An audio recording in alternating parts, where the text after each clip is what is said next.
इज्जतें शोहरतें उल्फतें चाहते सब कुछ इस दुनिया में रहता नहीं। इज्जतें शोहरतें उल्फतें चाहते सब कुछ इस दुनिया में रहता नहीं। आज मैं हूँ जहाँ कल कोई और था, ये भी एक दौर है, वो भी एक दौर था। आज आपको बॉलीवुड के एक ऐसे एक्टर के बारे में बताने जा रहे हैं जिसके लिए लोगों में एक अलग ही क्रेज देखने को मिलता था।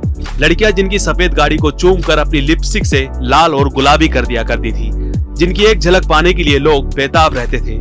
ये शाम मस्तानी, मेरे सपनों की रानी और जिंदगी कैसी है पहेली जैसे दमदार और यादगार गानों में अपने अभिनय से जान फूंकने वाले अभिनेता राजेश खन्ना बॉलीवुड के एक नायाब हीरे थे। चाहे कैसा भी और कोई भी रोल क्यों ना हो, राजेश खन्ना अपने अभिनय से उसमें जान फूंक देते थे।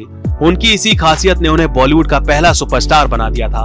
29 दिसंबर साल 1942 को पंजाब के अमृतसर में जन्मे राजेश खन्ना का जीवन इतना सरल नहीं था। देश के बंटवारे के बाद पाकिस्तान से भारत आकर जीवन शुरू करना उनके माता पिता के लिए इतना आसान नहीं था। पाकिस्तान से अमृतसर में जाकर बसे राजेश खन्ना की परवरिश उनके रिश्तेदार लीलावती चुन्नीलाल खन्ना के यहाँ हुई।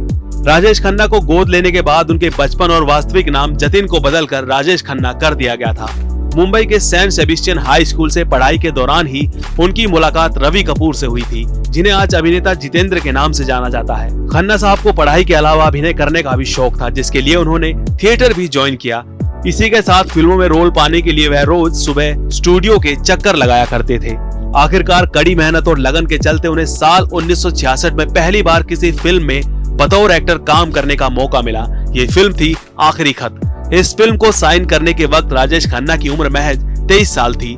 इसके बाद उनका फिल्मों में काम करने का सफर शुरू हो गया था। 27 सितंबर साल 1969 को रिलीज हुई फिल्म आराधना राजेश खन्ना के लिए मील का पत्थर साबित हुई थी। इस फिल्म की कामयाबी के बाद राजेश खन्ना ने लगातार 15 सुपरहिट फिल्में दी थी। इसी के चलते वे बॉलीवुड के पहले सुपरस्टार बन गए थे। आराधना, इत्तेफाक, दो रास्ते, बंधन, डोली, सफर, खामोशी, कटी पतंग, आन मिलो सजना, ट्रेन, आनंद, सच्चा झूठा, दुश्मन, महबूब की मेहंदी और हाथी मेरे साथी उनकी ऐसी फिल्में थी जिन्हें उस समय लोग बार बार देखना पसंद करते थे।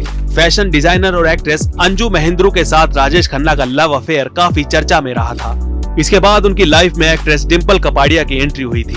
डिम्पल और राजेश एक दूसरे को चाहने लगे थे, जिसके चलते साल 1973 में दोनों ने शादी कर ली थी। लेकिन शादी के कुछ सालों बाद ही उनके रिश्ते में दरार आने लगी थी, जिसे देखते हुए दोनों ने साल 1984 में अलग होने का फैसला कर लिया था। डिम्पल कपाड़िया से अलग होने के बाद राजेश खन्ना एक्ट्रेस टीना मुनीम के काफी करीब आने लगे थे।